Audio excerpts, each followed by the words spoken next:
সূরা Mursalat এর বাংলা অর্থ আল্লাহর নামে শুরু করলাম। কল্যাণের জন্য প্রেরিত বায়ুর শপথ, সজোরে প্রবাহিত ঝটিকার শপথ, মেঘ বিস্তৃতকারী বায়ুর শপথ, মেঘপুঞ্জ বিতরণকারী বায়ুর শপথ এবং ওহী নিয়ে অবতরণকারী ফেরেশতাগণের শপথ। ওজর, আপত্তি, অবকাশ না রাখার জন্য অথবা সতর্ক করার জন্য নিশ্চয়ই তোমাদেরকে প্রদত্ত ওয়াদা বাস্তবায়িত হবে। অতঃপর যখন নক্ষত্রসমূহ নির্বাপিত হবে, যখন আকাশ ছিদ্রযুক্ত হবে, যখন পর্বতমালাকে উড়িয়ে দেওয়া হবে এবং যখন রাসূলগণের একত্রিত হওয়ার সময় নিরূপিত হবে, সব বিষয় কোন দিবসের জন্য স্থগিত রাখা হয়েছে।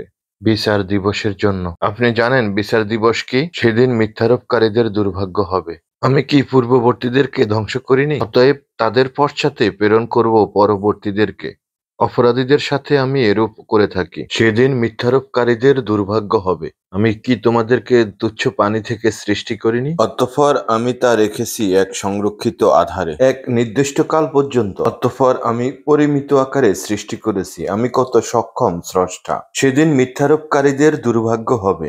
আমি কি পৃথিবীকে সৃষ্টি করিনি ধারণকারিণী রূপে, জীবিত ও মৃতদেরকে? আমি তাতে স্থাপন করেছি মজবুত সুউচ্চ পর্বতমালা এবং পান করিয়েছি তোমাদেরকে তৃষ্ণা নিবারণকারী সুপেয় পানি। সেদিন মিথ্যারোপকারীদের দুর্ভাগ্য হবে। চলো তোমরা তারই দিকে যাকে তোমরা মিথ্যা বলতে। চলো ৩ শাখা বিশিষ্ট ছায়ার দিকে, যে ছায়া সুনিবিড় নয় এবং অগ্নির উত্তাপ থেকে রক্ষা করে না। এটা অট্টালিকা সদৃশ্য বৃহৎ স্ফুলিঙ্গ নিক্ষেপ করবে, যেন সে পীতবর্ণ উষ্ঠশ্রেণী। সেদিন মিথ্যারোপকারীদের দুর্ভাগ্য হবে।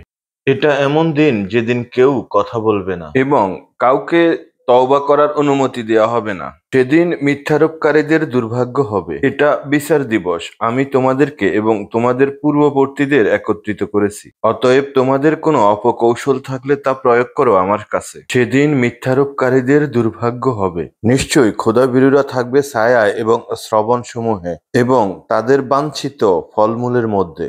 বলা হবে, তোমরা যা করতে তার বিনিময়ে তৃপ্তির সাথে পানাহার করো। এভাবেই আমি সৎকর্মশীলদেরকে পুরস্কৃত করে থাকি। সেদিন মিথ্যারোপকারীদের দুর্ভাগ্য হবে। কাফেরগণ, তোমরা কিছুদিন খেয়ে নাও এবং ভাগ করে নাও, তোমরা তো অপরাধী। সেদিন মিথ্যারোপকারীদের দুর্ভাগ্য হবে। যখন তাদের বলা হয় নত হও, তখন তারা নত হয় না। সেদিন মিথ্যারোপকারীদের দুর্ভাগ্য হবে। সুতরাং কোরআনের পরিবর্তে আর কোনো বাণী প্রতি তারা ঈমান আনবে? প্রিয় দর্শক, আমাদের ভিডিওটি যদি ভালো লাগে তাহলে লাইক, কমেন্ট, শেয়ার, সাবস্ক্রাইব এবং ফলো করতে ভুলবেন না।